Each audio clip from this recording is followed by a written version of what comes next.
Hello, everyone, and thank you for joining today's webcast. I'm Deja Leonard, contributor to the Globe and Mail, and I'm looking forward to moderating today's discussion.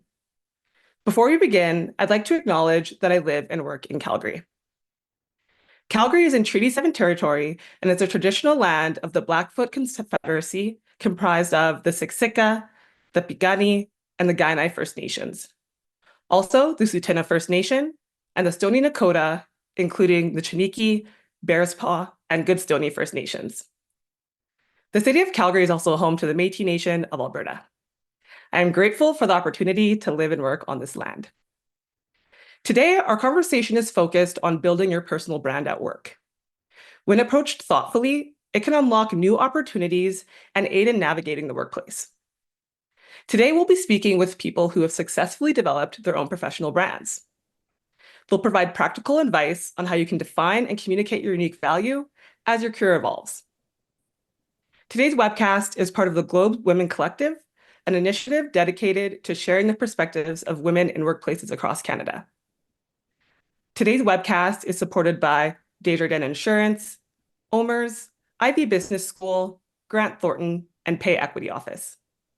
Thank you to our sponsors for making today's webcast possible.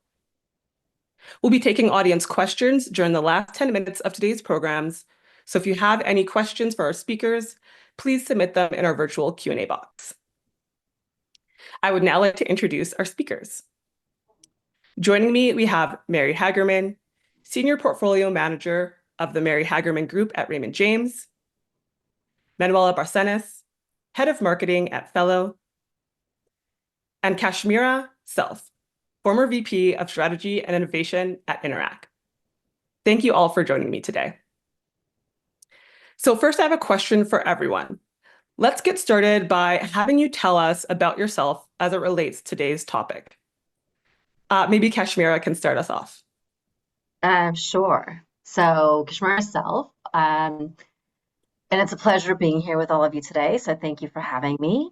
A little bit about me. I think the manner in which I've grown up and the cultural nuances in which I've grown up has significantly shaped and influenced how I look at personal brand.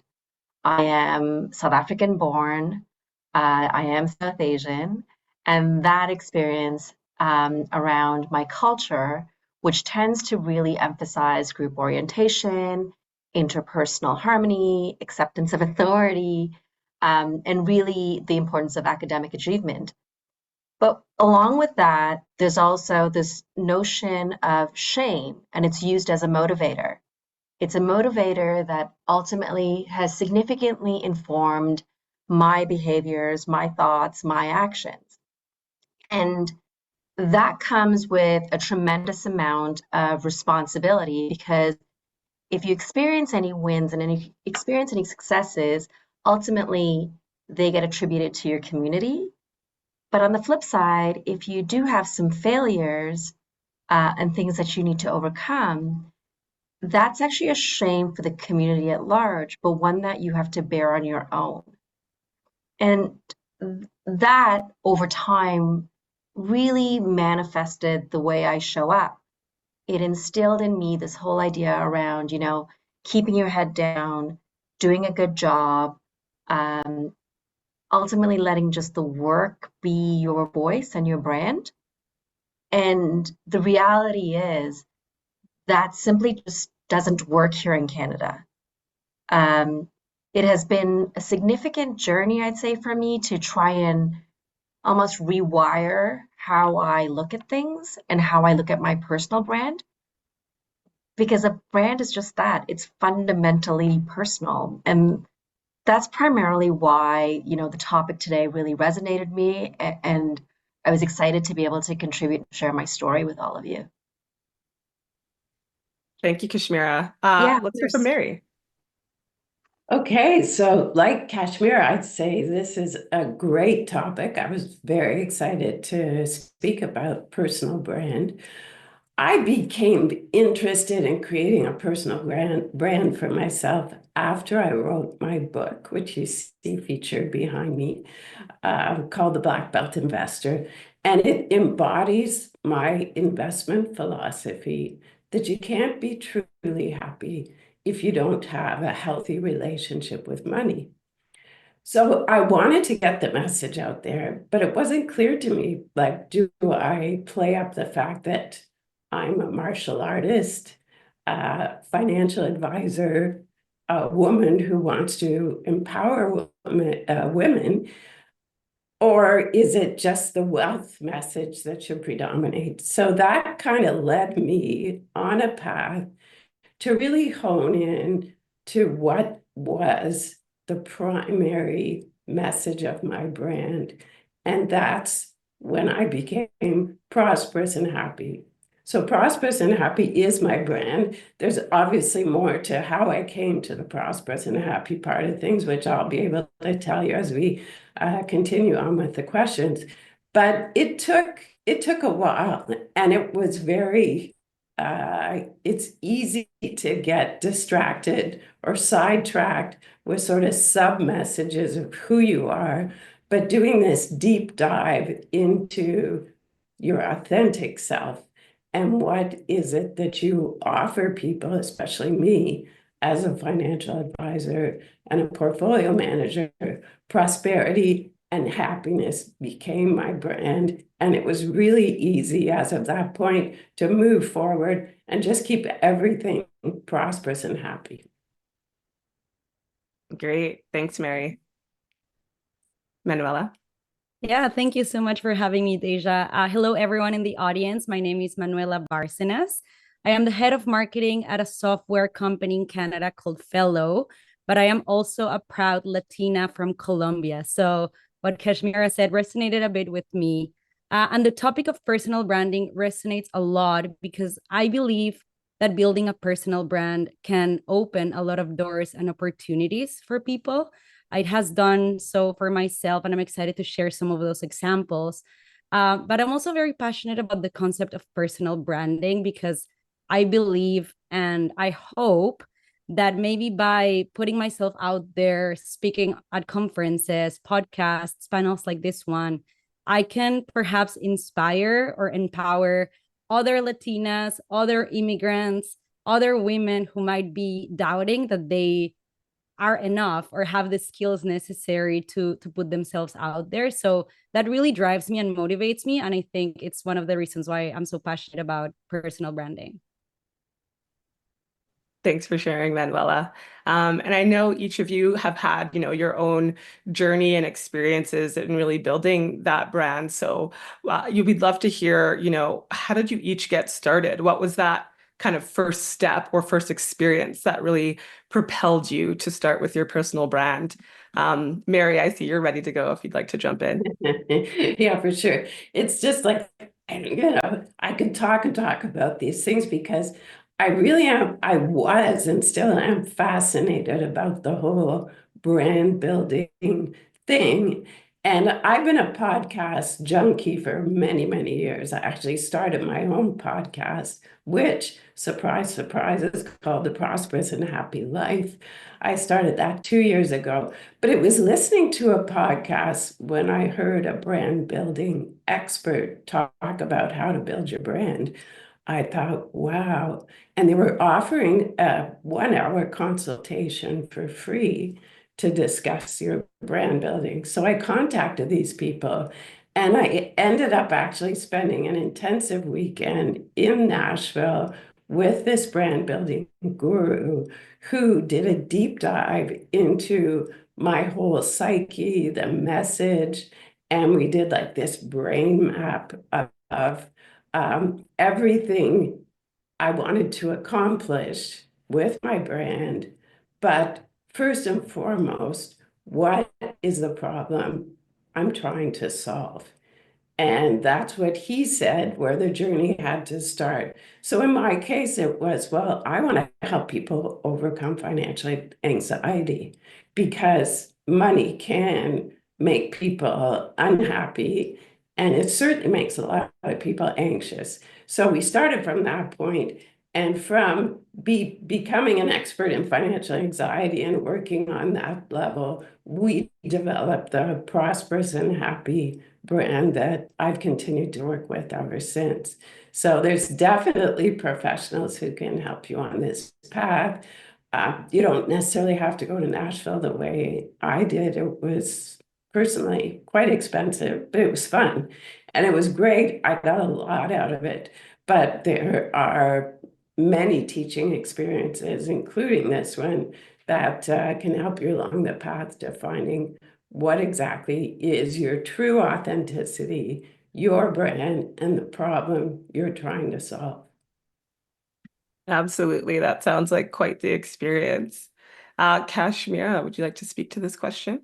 Sure. And it's quite timely maybe that I go right after Mary, just because for me, it was actually something that happened quite organically. I never really saw myself as, having a personal brand, and this is partially just because it was my upbringing. You just sit down, you do your work, you do a good job, and end of story. Your work should speak for itself.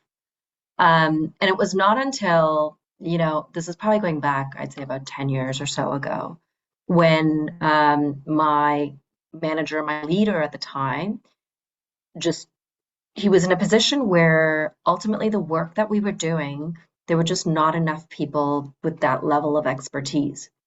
And while he was out there kind of trying to, share his thought leadership on the topic, he was only just one person. And, there was greater and greater demand on him. And he's just like, hey, Cash, you know what? There's not a lot of people doing it, let alone people that look like you. I can't do all of it unless we figure out some mechanism to clone me. So I'm gonna just push you a little and tell you you should be doing this because it's A, the right thing to do for the business that we're in, B, right thing to do for yourself, and C, right thing to do for others who are looking to actually get into the space that we're in. And so, you know, and I was very comfortable talking about the work that I did, and what that meant in terms of the impact to, the broader Canadian ecosystem, what that meant in terms of financial well-being and really progressing that agenda. And so it was out of necessity, but then I realized the impact that I could make. And so it was a very small step and one that pushed me out of my comfort zone and to talk about something that I was very comfortable talking about, which was the work that I did. And it's an easier step for most, I'd say, to take as opposed to starting with something that is completely unknown to them and then realizing, oh, I want my brand to be X. And I'm going to, you need to do a fair bit of soul searching and guidance and kind of like what Mary experienced. It's like go through workshops, help somebody who has the expertise that can help you unpack that.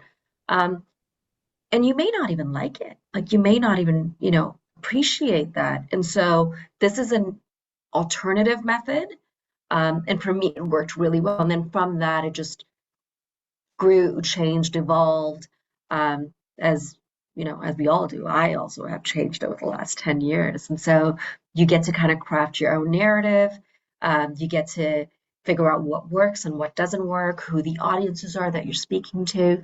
And so from there, you kind of get to take control of that narrative and that brand for yourself and make it personal to you.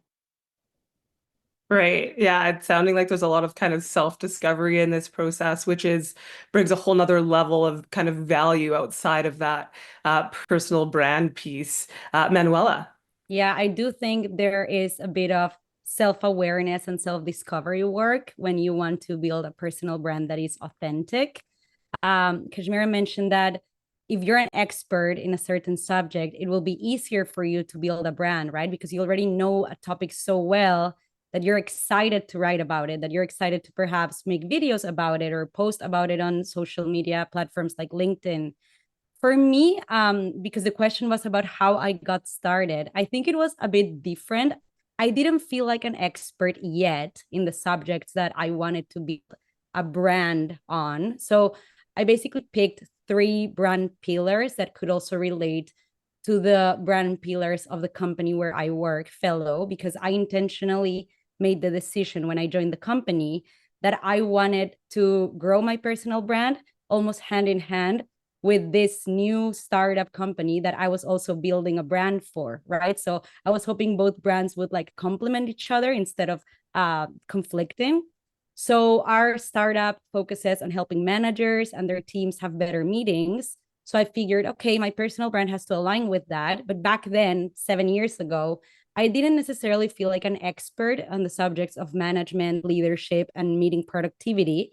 So what I did back then is I was writing a lot of articles about these topics for the Fellow blog.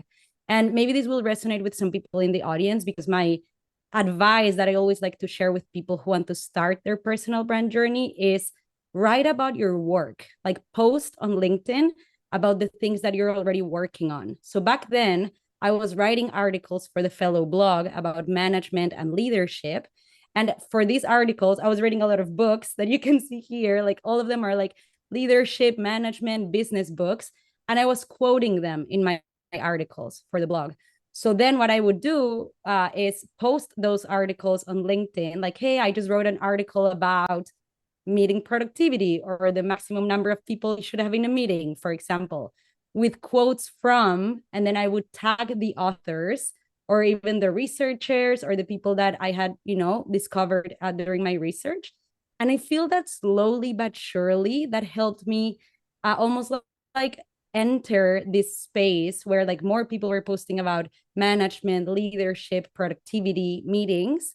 And slowly, I think I've been able to enter that community as one of the people that post about these topics. But going back to the question, Deja, I think for me, as a starting point, it was all about posting about the work I was doing and then tagging the people that were either inspiring me or that I was referencing in that work. So that was like the very start for me. Great. Well, thank you for that. And I think I'm hearing kind of across the board here, really that building that personal brand, a big piece of it is very kind of natural. It's the work you're doing or something that gives you kind of a sense of purpose in taking those actions. And one word that I think I heard everyone say is authentic. So, how do you make your personal brand authentic, but still professional? Because we're obviously very, complex human beings. Well, I don't mind jumping in on that one. And I want to say that in preparation for this webinar, I thought quite a bit about the fact that I've been working for a long time. Like I've been a financial advisor, portfolio manager for over 35 years. And for the longest time, my brand, because there wasn't really such a word as brand, was my reputation. And I still think that possibly today there's confusion between reputation and brand. And for many people, it's they think about having a good reputation, especially when it comes to work. But a lot of good points were brought up by Kashmir and Manuela, who work now in a world that when you started, there was social media. So like from the get-go, you could build a community and let people outside of your work know who you are and see glimpses of you. And I think that's when this question of reputation that you're building becomes the brand that you're promoting. And a lot of the very good advice that I received, from the start of my career on how to have a good reputation in the financial world, which had and still has very few women as portfolio managers. I think it's the sort of thing that continues on into the brand building phase. But it's this whole question of showing people what you can do through your work, as Manuela was talking about, posting things, tagging people that you work with, showing the way you resonate in the business world with glimpses into who you are as a person, what you like to do with your spare time, what you're passionate about that goes even outside of your work. And I certainly do that when I post. I mean, they say rule of thumb, 1 of 3 posts should have something to do with some kind of link to your personal life. So I will show a vacation photo, link it to how this works into my prosperous and happy theme. I'll show people I love me hanging out with them. And once again, reputation in mind, prosperous and happy theme in mind. But you have to kind of go that extra mile to give people an idea of who you are. Because as I say, and I started out with a reputation that I thought was my brand. People would say, "Oh, Mary Hagerman, I know her. I know what she's very good at what she does. She's very professional. She's," but I wanted to build, "Oh, Mary Hagerman, I know her. She's professional. She's good at what she does. And she helps people become prosperous and happy." So Right. it really simplified my work when I honed in on that prosperous and happy. That's great. Anyone else have something to add kind of about balancing that authenticity and professionalism? Yeah, one thing that, oh, go ahead if you want. No, please do, Manola. One thing that I will say is I find that the posts that I make about mistakes or moments when I feel vulnerable get a lot of engagement, but I'm not saying it because of engagement. I think people resonate with those kind of stories, right? So, for example, if I made a mistake at work, like I've posted about management mistakes that I've made, like, hey, I made the mistake of assigning a project that perhaps like the timelines were very short and I didn't do a good job at delegating the tasks. So I've posted about those things and what I've learned from different mistakes.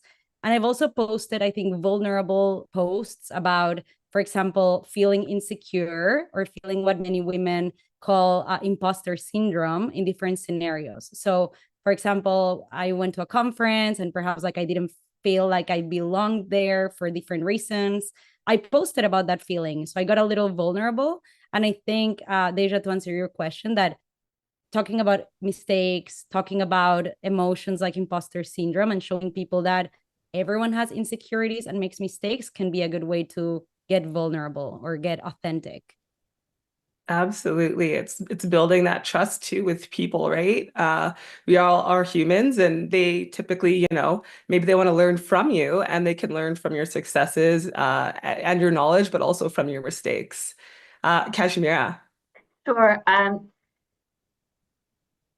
find it interesting because, your personal brand is somewhat influenced and shaped by your professional persona. And that may be just one component of it. There are a multitude of other components to it. And so if you take that and you're trying to figure out how do you be yourself while making sure you're professional, while making sure you're still giving people glimpses into what ultimately makes you tick and makes you the person that you are, one of the things that I actually more recently have gone through is, are you clear on what your values and your belief systems are? And there's so many values out there. It's like, oh, well, being flexible or being generous, those are key components of my value system, or demonstrating gratitude or having loyalty, and the list goes on and on and on.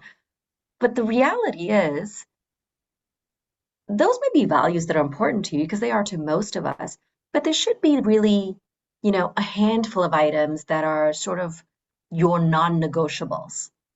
And so while you may be a generous person and that may be part of your value system, or you may be, focused on accountability as part of your value system, is that really your non-negotiable? And the reason why I asked that is because as I was going through that exercise, I landed on 5 things that were really my non-negotiables. And those non-negotiables then apply regardless of whether it's my personal self, my professional life, my health and wellness, it doesn't matter. I take those and I apply those. And the minute those start to, maybe, I start to get challenged on those areas, I can very quickly, like nobody's going to think of the 20 things that are important to them, but you can very quickly hone in on your 5 things. And I'm like, am I feeling icky or uncomfortable because these 5 values are being pushed a little too far to the edge? Am I being challenged in a way that is maybe asking me to bend on some of these, which I may not be willing to bend on. All too often, inertia carries us. We go through our motions every day, we do our things, and you get asked to do this and you get asked to do that, or you decide, hey, I should do this or I should do that. And you just let inertia kind of carry you through without being very clear on, wait, is this aligned to my values and belief system? Um, and if you can spend some time navigating that, then you can apply it to whether it's personal or professional, it doesn't matter. And I'll give you a tangible example. For me, you know, there's a number of things that are important, but having courage and respect, give and take, are really important. And so I'll bring it back to, in my professional life, there are sometimes topics that are challenging. And I may be pushing up against, some larger organizations and institutions where it's like, oh, that may not be well received. But if my value system is to be courageous and it's also to be respectful, I can be courageous by sharing my viewpoint, honing in on the work that I'm doing, and still being respectful to the other parties by demonstrating, how that may or may not work, which allows me to be my authentic self, which allows me to maintain my professional life. And all of that is under the guise of like, what is my personal brand that is driven very much by my values and belief systems that I'm very crystal clear on now. Excellent. Yeah, and that's, I think, a really good example of how, personal life and values and things like that can really play into that personal branding, especially as work and life blend closer and closer together. You want to kind of be able to hold true to some of those things and some of your values. So, when people start building a brand, I think one thing that's really tough is sticking out. And I think I've heard some hints of, maybe how to do that, but I would love to hear, from the panelists about how you differentiate yourself kind of in a sea of professionals and in a sea of endless information. And maybe we can start with Manuela. Yeah, maybe I've already touched on this, but I think for people in the audience, it could be about finding those things that perhaps make you different, and maybe to an extent also make you a little bit insecure because they're different, right? So maybe you can think of something for yourself. Like for me, I'm not gonna lie, it's my accent, like knowing that English is my second language and knowing that sometimes when I participate at a conference or perhaps I'm the host of an event, in the back of my head, I'm always thinking like, oh, like, are they going to think that my English isn't perfect, for example? But I think that I've done a lot of personal work to almost use those insecurities as a superpower. And I think that people could do this in many other ways, depending on things that they think makes them different from the rest. So for me, I think it's using that, perhaps like my identity as a Latina, as an immigrant, as someone whose English is their second language, as a differentiator for when I'm speaking at an event or when I'm posting on social media. So I think that that is my answer here. Like maybe find something that makes you different to the extent that it makes you a little uncomfortable and turn it into a superpower. I love that. And, I think a lot of the things that make us different, there's also, we find people that we have that sameness and that really can draw us together. So there's kind of two sides to that coin. Mary, did you have anything to add? Well, I just wanted to say along the same lines as you can't build a brand by being silent. So you have to be prepared to stand out and show what you want people to see about you that you feel comfortable with, and that's authentic. I mean, if you're not comfortable with what you're putting forward, the brand isn't going to work. I mean, being vulnerable is compelling. In some instances, one of the most popular TED Talks was on vulnerability. But I think that find what you like about you, decide how you want to bring it forward, and show people who you are and have a message. have a message that resonates with people because it's authentic for you. And that message will grow and develop over time. But you really do have to have a message, and you have to be bold, and you have to be a bit out there. And that's what social media is all about. I'm always surprised by the people I run into who say, oh, I don't use LinkedIn. I don't need it because I'm not looking for a job.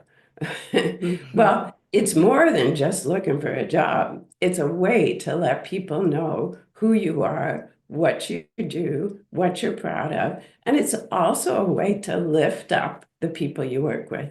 So Yeah. I go out of my way to introduce team members and talk about the people who help me do my job well. Excellent. And Kashmir, did you have anything to add for that question? It's building definitely on Mary and Manuela's, commentary, but, I may be a little different because and maybe not so much, but I work in emerging technology and I work in financial services. I'm also an executive that's in that space. I'm a woman, I'm South Asian, I stick out like a sore thumb. So that differentiation, I don't look at it as I'm a sore thumb. I'm like, no, I have earned the space. I have, secured a seat at the table based on my expertise. And that differentiation of how I look, which is typically, not one of the folks that I'm usually surrounded by. I look quite different than the rest of them. I use that to my benefit.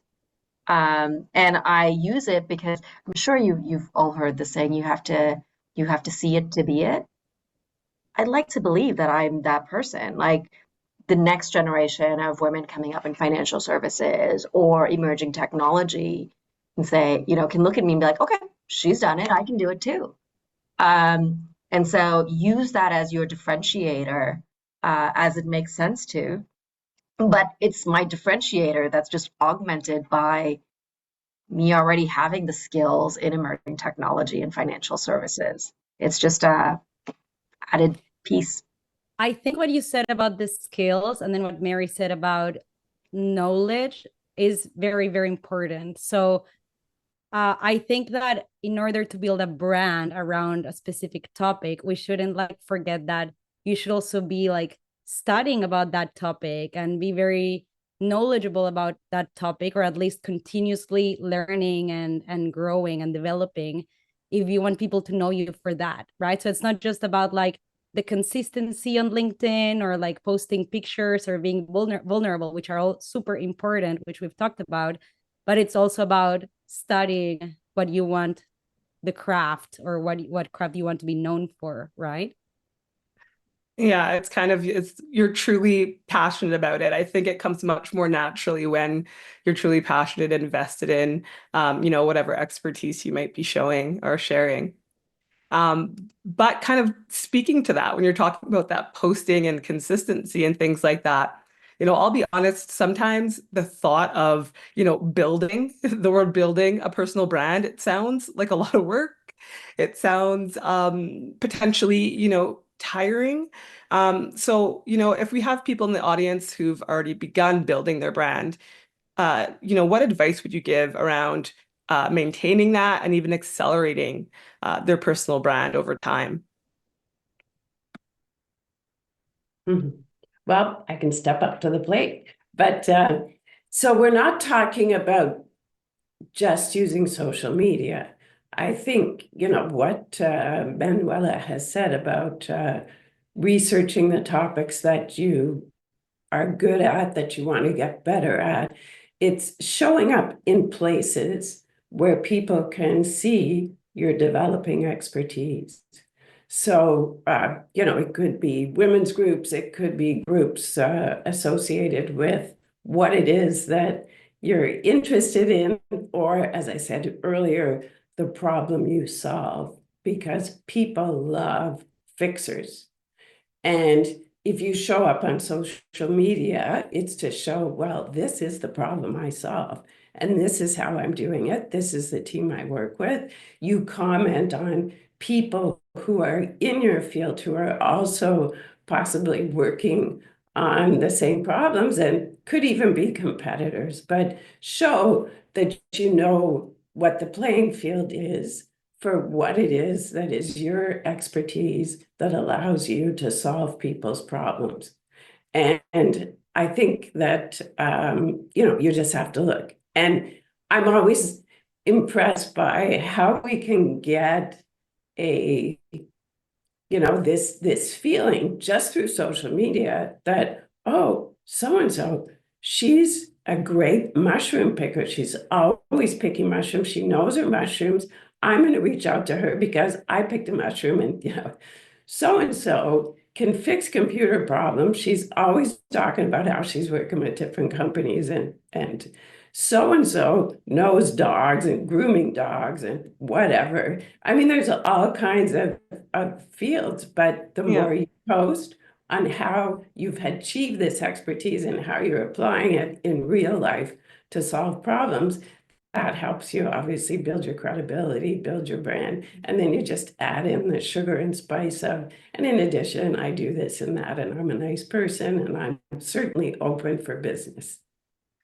That's great. Anyone else have kind of comment on that? I really maintaining like the those brand. examples because I think that the value of posting on socials also comes when, like Mary said, people think of you when the next opportunity comes.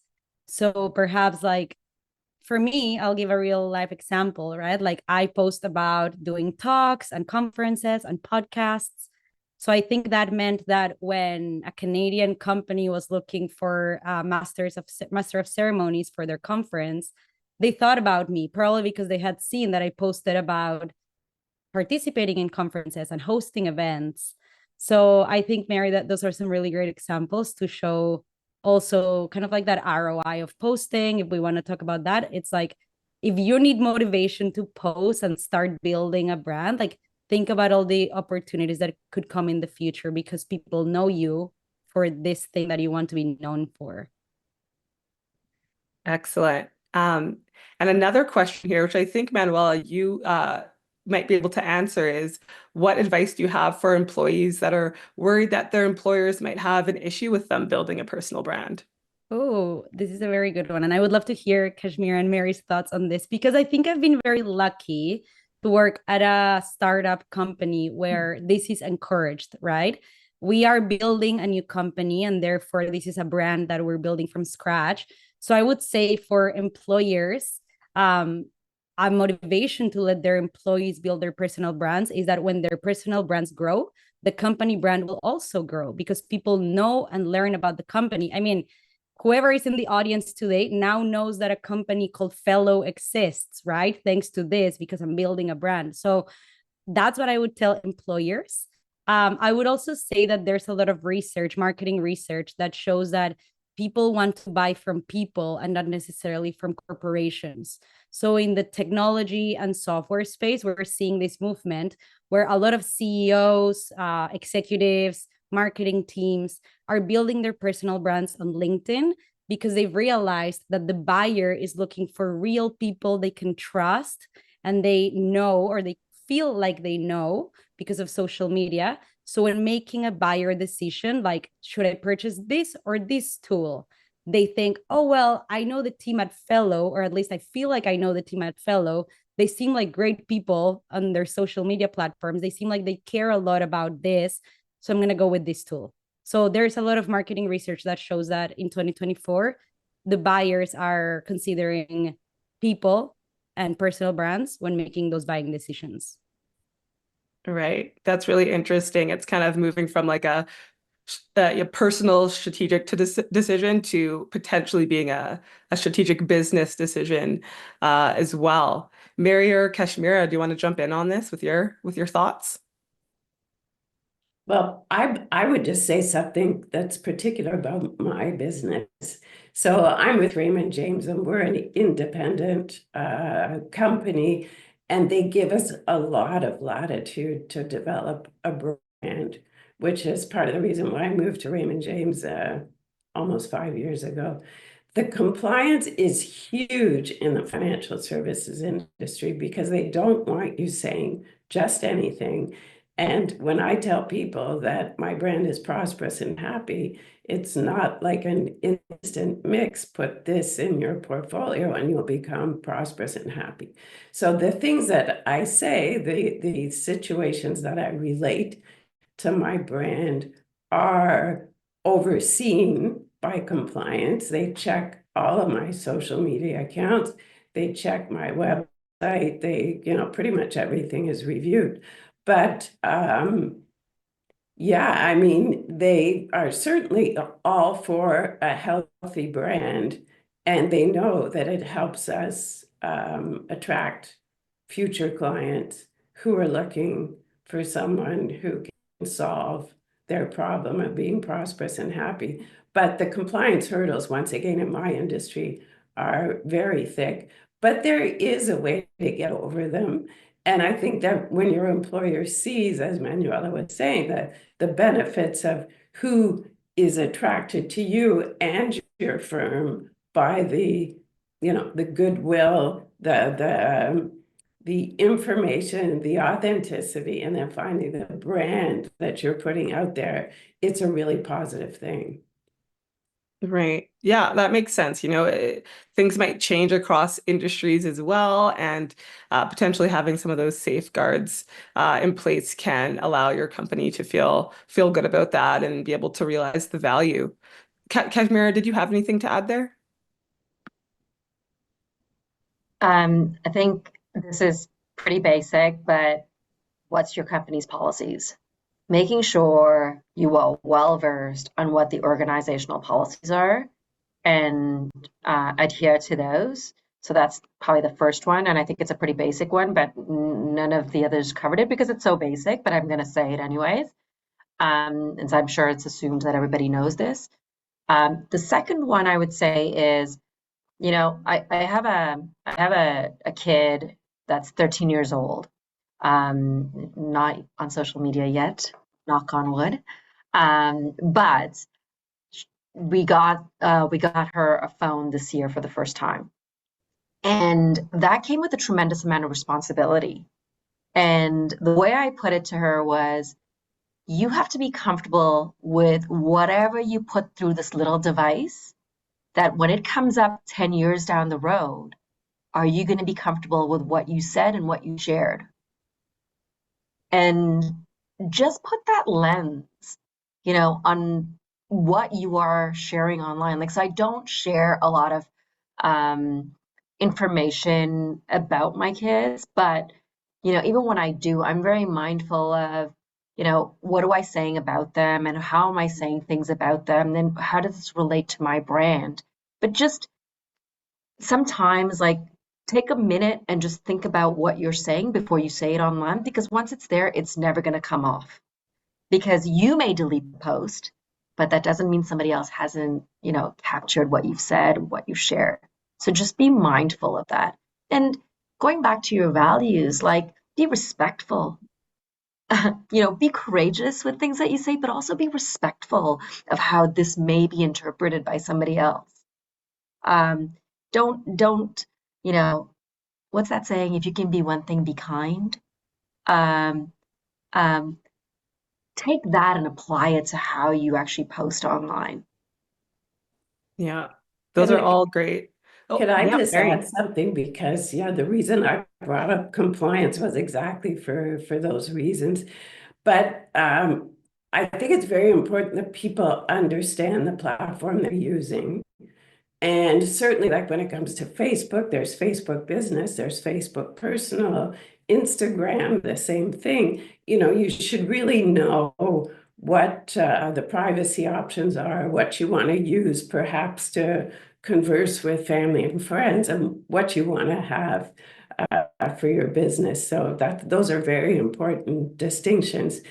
And I heard something just this week on a podcast, and it really resonated with me.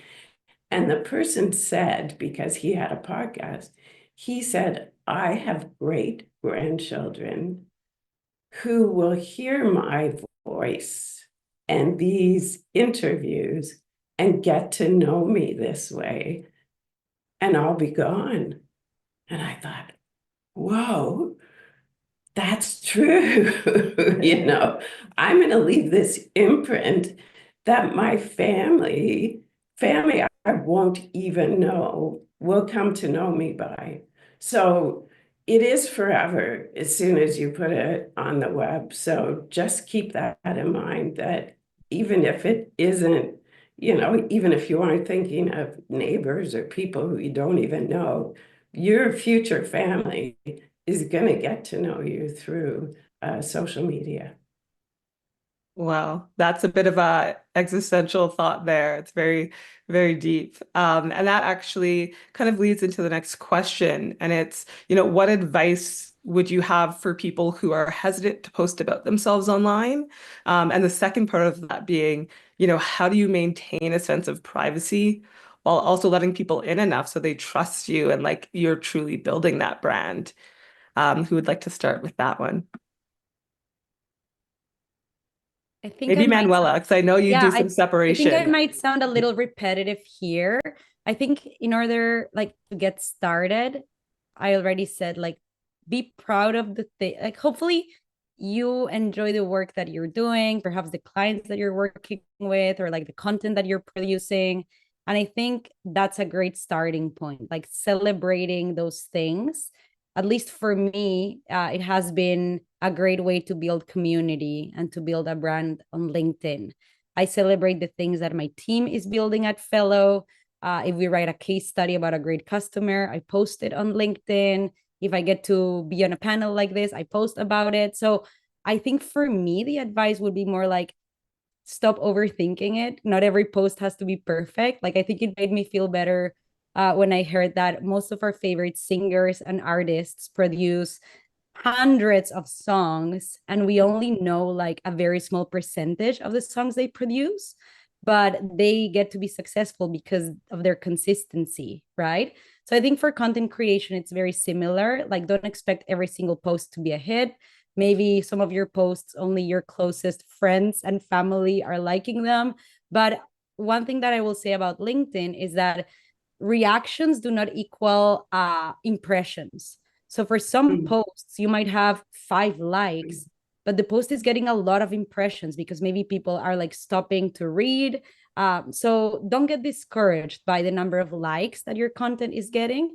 Just pay attention to perhaps what conversations it sparks, what kind of new connections you can make from that content. So that would be my advice, Deja. And on keeping it separate, I think that was your second question. I made Yeah. a very intentional decision to keep my Instagram account very separate from my LinkedIn account. I was telling Deja earlier today that at first I wanted to build my brand both on Instagram and on LinkedIn. And I realized that that was too much, that it wouldn't let me focus, but it would be like too much work to try to do both. So very intentionally, I told myself it's okay. Like one of those profiles can be private. So Instagram can be where I post about my family, my dog, and my niece. And then LinkedIn will be the social platform where I'm very intentional with the brand that I want to build. So I hopefully that leaves people with some actionable advice. That's great. Any other comment on this question? Especially, I think that privacy piece, because I think sometimes people really feel like they have to do it all. They have to be everywhere at all times, and maintaining that sense of privacy or separation can be tough. I can share a couple of things. So just on the first one, I'll just build a little bit off what Manuela shared around, getting over that hesitation. One of the things that I do is I don't do it alone. And by that I mean if I am working on a report or a trial or a whatever, I don't do that by myself. I work with a number of people to get it done. And so I usually check with them. I'm like, hey, I was going to post something. Would you be okay with that if I tagged you in the post? And it gives me that sense of like, okay, I have somebody in it with me. I'm not on my own. And earlier on I did it for those reasons. It's like, okay, I'm not doing this on my own. But now I typically manage teams And I also want to give credit where credit is due, that I didn't do this on my own. My team actually typically had a huge hand in it. So that will help you overcome that fear of kind of just almost like sticking your neck out there, because you've got your crew with you that's, been a part of this. And so at a minimum, they're going to be the ones that are also cheering you on and supporting that post and that work that you've done because they were part of that journey. Right. And then in terms of privacy, I think I became more and more aware of this. Firstly, you have to set your boundaries and be clear on what those are, and then apply that with every post that you make. All too often, I'll see things, and sometimes I have the opportunity to travel, and I deliberately don't post when I'm traveling, because I don't want people to know that I'm actually away from home and my kids are alone with their dad, because sometimes they come home on their own. So knowing what you're, comfortable sharing and, don't want to make public, give it a little bit of thought around that information. People, they know I typically have two kids, but it's like I don't share details around what activities they're doing or where they're Right. going to be at any given moment in time or what. And I became more aware of that as I was educating and informing my children on how to also become digitally more literate. So my kids they know not to share certain things. They know not to post about when we're traveling or going out of, town for the weekend or whatever it is. It's like, no, we shouldn't be sharing any of that stuff with complete strangers, because that's ultimately who has access to that. So establishing those boundaries and those ground rules for yourself can be really helpful. Excellent.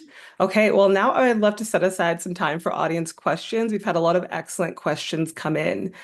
So the first one here, we have a member of the audience asking, what is your advice on maintaining your personal brand as you move to new employers or careers? Is there anyone who would like to speak to this one? Well, I just repeat that your brand evolves. If you're changing employers and you're also changing the type of work that you do, if it's completely different, then for sure that could have an impact on the way the way your brand develops. But your brand is essentially who you are, what you do, and the passion that you put into it. Great. Yeah, and I can see how there may have to be some reestablishment, to a certain extent when you move to new companies. You're Mm. finding out where you kind of sit in that company and building trust within that company as well. So there might be some work there. But Manuela, I think you have a comment Yeah, too. I had this manager and mentor once. Her name is Erin Blasky. She's very well known in the Ottawa tech community. And one thing that Erin told me was your personal brand is something that can follow you anywhere you go. So yes, I think it's very different if you're changing like perhaps like the field of work entirely. But for example, if you're a marketer in tech and you're building a brand, what this mentor told me was like this brand will follow you anywhere you go. So it's something that you can build and maintain with time. But I also think it's something that can evolve. Like Mary said, like it's okay to evolve your brand throughout the years. Great. Okay, another audience question we have is, has anyone on the panel had to navigate snarky comments online? What is your advice on how to handle negative comments? I think I, Kashmira, you can jump in. I can take that one. Um, so first of all, you got to realize what's a real comment and what's a chatbot. That's the first. So make sure you're clear. The second I'd say is, yeah, I have had snarky, and I remember the first time it happened to me, and it wasn't that long ago, like maybe in the last 3 years or so. Um, and somebody had reached out to me, and I posted a mentorship guide at some point, and they reached out to me and they said, "Oh, I'm actually launching this new program. I would really like for you to be a part of our mentorship program, for you to be a mentor." And I responded to them one on one. I just said, "Thank you so much for the opportunity. I'm currently at capacity. But, I look at this on an annual basis, and if anything becomes available on my schedule for next year, I'm happy to, re-engage. And the response was pretty harsh. It was, you talk a good game online and you paint a pretty good picture, but really, I doubt you do any of what you say you do, or something to that effect. And I was kind of like, what is this craziness? I was taken aback by it.